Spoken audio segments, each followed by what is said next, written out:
Waalaikumsalam warahmatullahi wabarakatuh. Ya, sedikit saja dari saya. Sebelumnya saya sapa dulu. Apa kabar Pak Andi, Bu Farihah, Ibu Kabar Umul, baik, Mas. Alhamdulillah. Mbak Triana, Mbak Tari, dan teman-teman semuanya. Ya, langsung saja masukan dari saya buat mahasiswa-mahasiswa di UMG biar lebih menunjang materi-materi perkuliahan. Bagaimana kalau mahasiswa itu ditekankan satu hari satu jurnal. Jadi kita belajar jurnal di situ. Nah, kenapa jurnal? Karena itu adalah bukti penelitian ilmiah kalau menurut saya yang terbaik. Nah, di samping itu kita juga bisa mempraktekkan langsung. Misalnya kita tekankan mahasiswa itu tidak hanya PKL aja yang praktek di lapangan, tapi sebelum PKL itu ditekankan bagaimana kamu mengaplikasikan jurnal-jurnal yang kamu baca di lapangan. Nah, sehingga saat kita lulus nanti, kita punya bekal, sudah tidak perlu lagi pengalaman. Soalnya banyak pekerjaan itu dibutuhkan pengalaman 1 tahun, pengalaman berapa bulan gitu. Jadi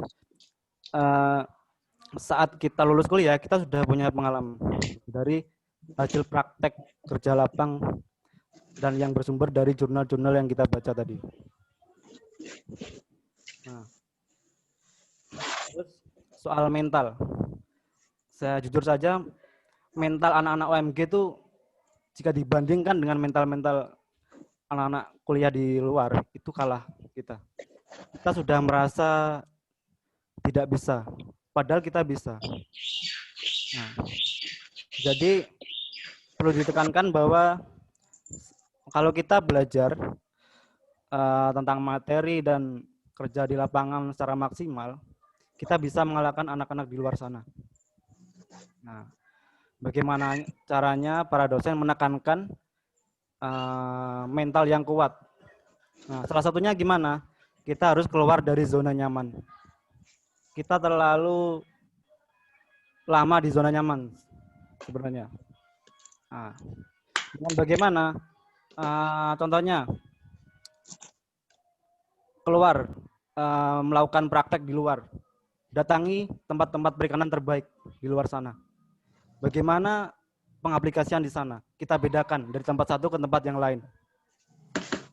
Bagaimana kepada orang yang bekerja, soalnya banyak bekerja di mahasiswa perikanan, mereka bisa melakukan praktek mandiri, misalnya di kos, di lab, seperti itu.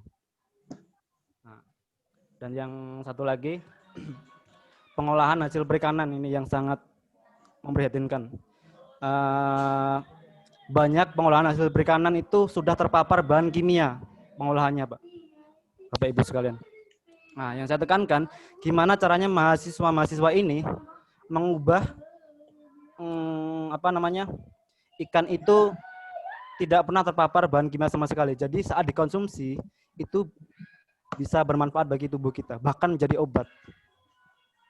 Sebagaimana orang-orang terdahulu, jika sakit kita cukup makan ikan gabus itu sebagai obat. Tapi sekarang sudah banyak terkontaminasi bahan kimia seperti pupuk tadi.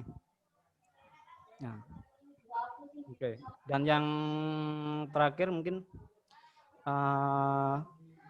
perlu koneksi dalam skala internasional.